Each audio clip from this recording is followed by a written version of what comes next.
When I was in high school, I had a desire to go to the missions, way back then. So I entered the Sisters of Mercy. It was right at the time of Vatican II, and the Pope had asked for 10% of every religious congregation to go to a foreign country. They just asked for volunteers across the congregation. So I stuck my name in the hat, because I was interested in, from the very beginning, in some kind of missionary work.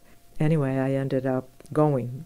Our superior, this Mother Bride, as we called her, she went to Cuernavaca first and talked to people there. She went to one poor area where these Irish Columban fathers were, and she was very Irish. And the pastor there, this Father Kevin O'Boyle, she asked him, "What do you have to offer the sisters?" And he looked at her and said, "Nothing." She said, "Then this is our place." We were there when Pinochet took over.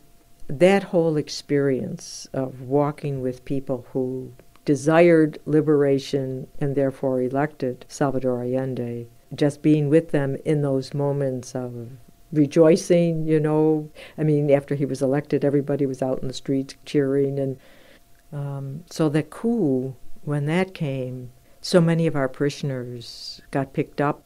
The military was doing sweeps of what we call poblaciones, these poor areas, and just were banging down doors and pulling people out and putting them in prisons. And many people were being tortured, and, and you never knew, because if somebody came to your door and knocked, you never knew if they were for real or were they somebody that the government sent just to find out who's doing what. All of our houses, we were hiding people or having them stay for a short amount of time, and then we would move them on to somebody else's house. But it was like a network, underground railroad. It was what it was. Yeah, those they were scary moments. Sometimes I think it was sort of like MASH. You just did it. You just did it. I think it helped me understand the gospel message better. Everything made more sense, seeing it through the eyes of the poor. I left in 81. My parents were getting older. And I also felt that if I didn't leave when I did, I'd never leave.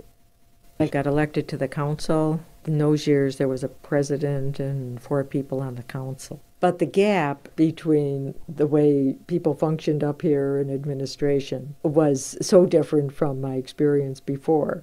I remember just all of a sudden waking up and realizing that Chile was my identity. And until I got another identity, as somebody working up here in the U.S., I was not going to fit in. At that time, we had a task force that was looking at homelessness in the city of Rochester, and we were trying to find, well, what is our response to that? We already were working with young kids who had children. A lot of those kids were in tenuous situations. So we bought 5 apartments on St. Paul Street, called the Macaulay Housing, and it was a place where the kids, after they had their babies, could come, have some staff support, and finish school or get a job or whatnot. That I found is a very difficult ministry, because I found poverty here in Rochester as harder in a sense than poverty in Latin America. People lacked love. How do you teach people to love is what I found the hardest thing. I think it's once again the gospel call to commit ourselves to those people who are underserved or suffering wherever they are. Like, I'm going to go to Mary's place when we finish here, and I think they're doing wonderful work there, helping those refugees, and do whatever I can to help them succeed and grow, and get the suburban churches and people involved in those kinds of things too, because I think it's those experiences that change our hearts.